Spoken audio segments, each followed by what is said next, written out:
Assalamualaikum warahmatullahi wabarakatuh. Halo teman-teman semua, ketemu lagi dengan gue Indra Pahlawan. Apa kabarnya teman-teman? Semoga makin sehat ya, makin bersemangat, makin percaya diri untuk segera lepas dari gangguan OCD, anxiety ataupun GERD, anxiety ya, dan gangguan-gangguan kecemasan berlebih lainnya. Oke, mohon maaf lahir batin juga teman-teman, masih dalam suasana Idul Fitri ya. Emang jarang banget ya gue bikin video sekarang ini ya, karena memang alhamdulillah lagi banyak kesibukan, alhamdulillah lagi banyak kesibukan kerjaan gitu ya. Tapi insya Allah nggak mengurangi konsentrasi gue untuk terus melanjutkan bikin video untuk membantu kalian gitu ya, dan sebisa mungkin gue jawab DM yang ada di Instagram gue gitu ya. Oke, jadi kita melangkah selanjutnya ke trauma gitu. Jadi kalau masalah tata cara penanggulangan awalnya sih kalian sih udah pada tahu ya gitu, tentang OCD ini terutama ataupun tentang anxiety. Tapi kenapa dia kumat-kumat terus? Tentu karena trauma masa lalu gitu yang belum selesai gitu ya. Beberapa video gue udah banyak juga yang bahas tentang trauma, tapi mungkin kalian belum ketemu gitu. Makanya kalau ada yang bilang, oh udah berhasil sehari terus kumat lagi, atau susah banget buat menghilangkan si pikiran negatifnya, padahal tindakan kompulsifnya udah dilawan gitu ya. Pikiran obsesifnya ini berat banget, pikiran negatifnya berat gitu. Nah itu karena memang trauma banyak penyebabnya ya. Misalnya karena lu memang belum ikhlas dengan apa yang lu alami di masa lalu, atau ada juga karena ada urusan sama orang lain yang belum selesai, atau karena ada satu kejadian di tempat tertentu yang membuat lo jadi kumat gitu. Kayak gue pernah ambil contoh di mall kumat, nah terus akhirnya kalau lewat di mall itu lagi jadi takut gitu ya. Itu disebut trauma gitu. Jadi lo kayak nggak mau lagi ke situ atau nggak mau lagi ingat-ingat hal itu. Nah itu justru kalau lo hindari begitu, dia akan jadi kayak racun yang belum bisa lo buang. Harusnya lo fokus di hal itu, terus selesaikan, ikhlaskan gitu. Karena kalau nggak diikhlaskan ya dia akan terus jadi kayak ya, setelah gue pikiran negatifnya tuh akan hidup di situ gitu, di trauma lo gitu ya. Makanya harus diselesaikan, apalagi ini kalau menyangkut dengan orang lain gitu ya. Misalnya lo trauma dulu pernah diperlakukan tidak adil dengan seseorang, nah itu harus diikhlaskan. Atau lo pernah tidak adil dengan orang lain, pernah zolim ya. Nah, itu lo yang lebih tahu gitu. Lo coba pakai kertas gitu, pakai pulpen, lo catet ya. Kayak gini nih, lo ambil kertas gitu, terus lo catet gitu. Apa aja nih yang pernah gue lakukan ke orang lain, atau orang lain pernah lakukan ke gue, yang bisa jadi kalau ingat-ingat lagi tuh perih di dada tuh, sakit gitu. Kayak sakit hati lah gitu. Nah, itu trauma gitu. Atau hal-hal yang bisa kalau gue ingat, gue jadi kayak pengen ngulang-ngulang lagi, atau jadi kayak takut. Nah itu juga trauma. Jadi lo yang lebih tahu gitu. Penanggulangannya ya seperti yang gue bilang, ikhlaskan, anggap itu kayak lo buang kotoran aja gitu kan. Lo nggak pengen lihat-lihat lagi, nggak pengen balik lagi tuh kotoran ya kan. Jadi itu udah aja dibuang gitu.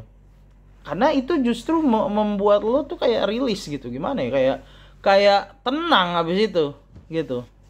Kayak gue ambil contoh misalnya ya, trauma gue gitu. Trauma gue adalah waktu gue kena OCD waktu zaman SMP itu, gue jadi diledekin sama teman-teman. Nah itu membuat gue jadi agak susah bersosialisasi setelah itu. Jadi waktu di SMP gue diledekin dikit, gue jadi teringat masa yang itu. Walaupun nggak jadi kena OCD-nya lagi sih, tapi gue jadi kayak takut gitu. Kayak menjadi minder dan lain-lain. Nah itu harus dihentikan. Gue harus benar-benar ingat momen itu. Oh, teman-teman gue ngeledekin gue karena nggak tahu kalau gue kena OCD. Kalau dia tahu juga mungkin dia jadi kesian. Karena kan gue nggak bisa nceritainnya. Gitu lo maklumi gitu. Lo kasih sugesti-sugesti positif kayak gitu, terus lo maklumi gitu. Ditambah juga memang lo harus kuatin lagi keikhlasan lo, ibadah lo kuatin lagi. Gimana lo nyampe keikhlasan kalau ibadah-ibadah yang kayak sholat, puasa itu nggak lo jalanin gitu kan. Di video gue sebelumnya kalau nggak salah bahas tentang puasa Ramadan, itu gimana buat yang GERD anxiety ya puasa aja. Kalau kuat ya puasa aja gitu. Kalau ada berasa dikit-dikit, karena kan itu bukan mah yang berat insya Allah, ya udah puasa aja gitu. Insya Allah malah jadi obat gitu ya. Beberapa temen gue juga begitu, waktu dikena GERD ya dia puasa. Makanya ibadahnya dikuatin, sholat malamnya dikuatin, ngajinya dikuatin lagi gitu. Dengan begitu lu jadi punya keberanian gitu. Insya Allah Allah tanamkan keberanian, terus lu berdoa, minta juga keberanian untuk segera melupakan si trauma-trauma itu. Kalau berurusannya sama orang, kalau masih bisa ketemu ya minta maaf, atau enggak lu bilang gitu sama orang itu gitu. Ya, misalnya ada problem, apalagi kalau sama saudara atau sama keluarga sendiri gitu ya, misalnya apalagi kalau sama orang tua gitu ya, diselesaikan aja gitu. Kalau lo nggak bisa ikhlasin sendiri, lo coba komunikasikan. Yang penting jangan sampai malah jadi bikin ribut ya. Kalau memang jadi bikin ribut ya lo mendingan ngadunya sama Allah aja gitu. Pokoknya kalau posisi lo yang dizolimin, ada dua kemungkinan, lo bisa selesaikan atau lo ikhlaskan aja. Tapi kalau lo yang menzolimi orang lain, lo harus minta ampun sama Allah dan minta maaf sama orang itu. Kalau masih bisa ditemukan ya, kalau memang orangnya udah nggak bisa ditemukan, nggak tahu ada di mana, lo doakan aja yang baik buat dia. Nah itu baru, itu akan menghilangkan trauma, insya Allah gitu. Karena manusia kan tempatnya hilaf, tempatnya salah gitu. Jadi lo kita nggak akan pernah terbebas yang namanya dari kehilafan gitu. Itu memang manusia alamiahnya begitu. Makanya saat hilaf istighfar dan lain-lain gitu ya. Bukannya berarti oh ya kan manusia dari hilaf gini ya udah lupa aja sekalian. Nah nggak gitu juga, naudzubillah min dzalik. Jadi coba di reka-reka lagi apa ya, dipikir-pikirin lagi gitu teman-teman, karena kasihan juga gue banyak teman-teman yang sampai bertahun-tahun mengalami ini karena memang nggak tahu cara menghadapinya ya. Lagi-lagi kalau memang dia kumat-kumat, gue yakin tuh pasti ada sesuatu gitu, masa lalu lu pasti ada problem yang belum selesai gitu. Apapun itu yang bikin dia kumat ya. Walaupun kalau kita sebagai manusia ya, masa lalu yang kecil pun itu pasti bisa jadi problem, tapi nggak akan sampai bikin kumat. Nah itu dia. Gue juga sama, pasti ada lah masa lalu yang belum beres, tapi mungkin hal yang ringan. Kalau yang berat itu baru itu bisa bikin kumat. Lo capek sedikit bisa bikin kumat. Lo ada pekerjaan yang nggak selesai dikit bisa bikin kumat ya kan. Lo mau ujian dikit bisa bikin kumat karena masalah traumanya tuh berat, nggak selesai. Tapi kalau ringan biasanya nggak sampai bikin kumat, insya Allah gitu. Itu sepengalaman gue begitu ya teman-teman.